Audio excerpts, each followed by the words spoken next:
Hi, we noticed the camera stopped taping, so we're going to start again here at his, we were just talking about, he's got about 2+ edema from on his bilateral legs here, kind of on his ankles and the tops of his feet, but he does have nice normal brisk pulses, 2+ noted to his dorsalis pedis.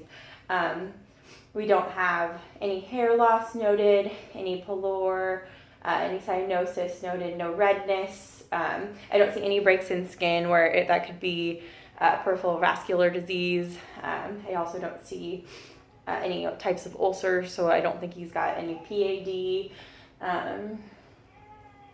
Let's see. And again, we'd take his socks off before we'd look at all that on our patient, but I think that about covers the assessment to kind of see what's going on with him. By differential diagnosis, so the first one was going to be a medication side effect. He just started on amlodipine about 3 weeks ago, and for hypertension, his blood pressure is within normal range right now, but he's unfortunately developed a side effect from that, so that can lead to pulmonary edema if we keep him overdosed for too long. So we're going to either want to look to switch medications or reduce his dose.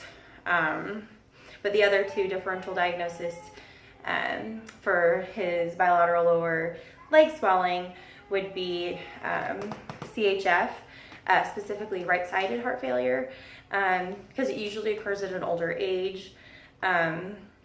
He wasn't waking up in the middle of the night. He wasn't having any of the paroxysmal nocturnal dyspnea or really any other dyspnea on exertion. Not having any cough, not having any fatigue, or not a lot of fatigue. He hasn't noticed any rapid weight gain anywhere other than his legs, and he doesn't have any crackles, no tachycardia, no gallops were heard. No hypoxia, and then the third differential diagnosis would be the peripheral arterial disease, which we checked. He wasn't having any numbness or tingling in his extremities. He wasn't having any pain, just resting. He said it normally hurts when he's up walking around a little bit more, but it's usually pretty constant. He hasn't had this going on for more than just a couple weeks, usually with PAD. It's at 6 months or more. He wasn't complaining of the intermittent claudication. It's not painful to walk. And then he also didn't have any reduced capillary refill. But if I was concerned about PAD, we might see if we could do some sort of a bilateral Doppler to see if there's any reduced venous flow or arterial flow going through there.